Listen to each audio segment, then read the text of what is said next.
सुरुवातीलाच मित्रांनो, एकनाथ शिंदे यांच्या गडामध्ये उद्धव ठाकरे यांच्या शिवसेनेचा दमदार आणि शानदार विजय अख्खा गड उद्ध्वस्त करत जिल्ह्यातच सगळ्यात मोठा दिला धक्का. अख्ख्या जिल्ह्यातून शिंदे सेना झाली हद्दपार.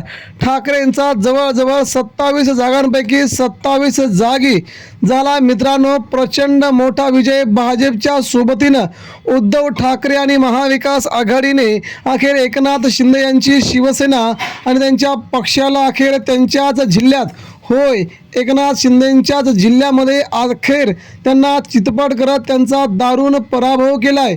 आणि ही महाराष्ट्राच्या राजकारणातून सगळ्यात मोठी बातमी म्हणावी लागेल.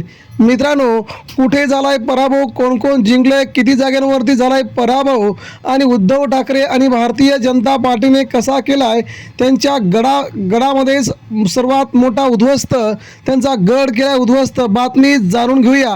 ही बातमी अतिशय महत्त्वाची आहे ठाकरेंच्या शिवसैनिकांना आणि उर्वरित महाराष्ट्रासाठी. उद्धव ठाकरेंचा कमबॅक जोरदार झाल्याची यावरून चर्चा सुरू झाली आहे.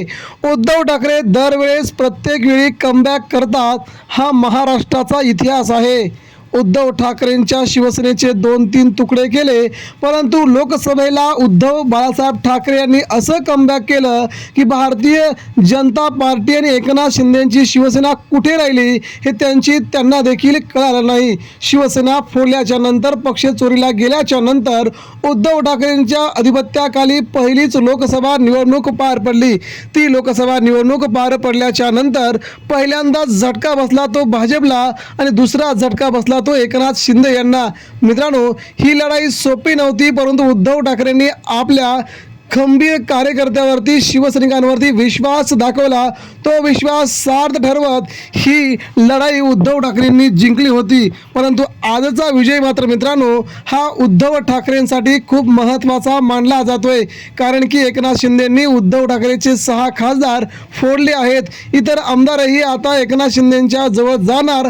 तेवढ्यातच हा उद्धव ठाकरेंचा नवा सिक्सर मात्र शिंदे सेनेला आणि भारतीय जनता पार्टीला देखील मोठ्या विचार करायला लावणाऱ्या पंक्तीत पोहोचलाय.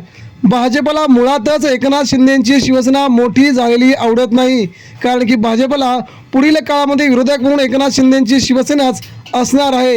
या सगळ्या घडामोडींवरून एकनाथ शिंदे यांच्या शिवसेनेसाठी हा येणारा काळ नक्कीच अतिशय कृतज्ञ असणार आहे. परंतु हा विजय कुठे झालाय आणि कुठे मिळवलाय उद्धव ठाकरेंनी 27 पैकी 27 जागी विजय भाजपच्या साथीनं, ते आता आपण जाणून घेऊया. मित्रांनो, सध्या महाराष्ट्रामध्ये ज्या प्रकारचं राजकारण एकनाथ शिंदे यांच्या शिवसेनेकडून चालू आहे याला महाराष्ट्र कंटाळलाय. शिंदे फक्त दुसऱ्यांची आमदार चोरणं, दुसऱ्यांचे खासदार चोरणं आणि आपला पक्ष उभा करणं यावरच आपलं काम चालू आहे. परंतु मित्रांनो, स्वतःच्या पक्षामध्ये स्वतःच्या पक्षवाढीसाठी स्वतःहून काही काम केलंय का असा प्रश्न एकनाथ शिंदेंना जर कोणी विचारला तर शिंदे ते काहीच बोलत नाहीत. मात्र उद्धव ठाकरेंच्या शिवसेनेकडून वेगवेगळे नेते फोडण्यामध्ये मात्र ते यशस्वी होताना दिसत आहेत.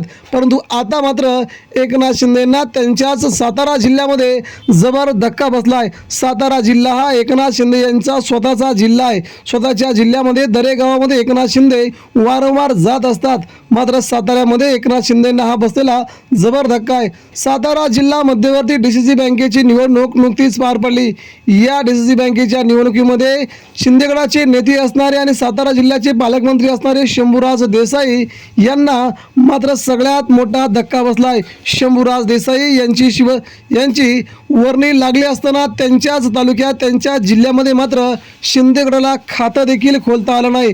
भाजपने मात्र या सगळ्याच भागावरती आपला विजय पदाक्रांत करत उद्धव ठाकरेंच्या साथीनं, महाविकास आघाडीच्या साथीनं शिंदेंच्या शिवसेनेला धोबीपछाड केलंय.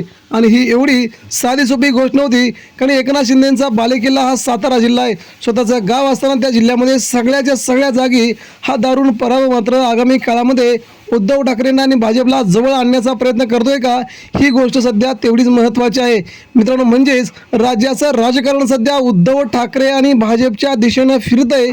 परंतु एकनाथ शिंदेंनी ज्या प्रकारे राजकारण केलं त्या राजकारणाचा महाराष्ट्राला वीट आला आहे आणि यावरूनच त्यांच्या पराभवाला त्यांना सामोरं जावं लागतं आहे. हीच मोठी बातमी आहे. पहिल्यांदा एकनाथ शिंदेंनी 40 आमदार फोडले, त्यानंतर आता उद्धव ठाकरेंचे 6 खासदार फोडले.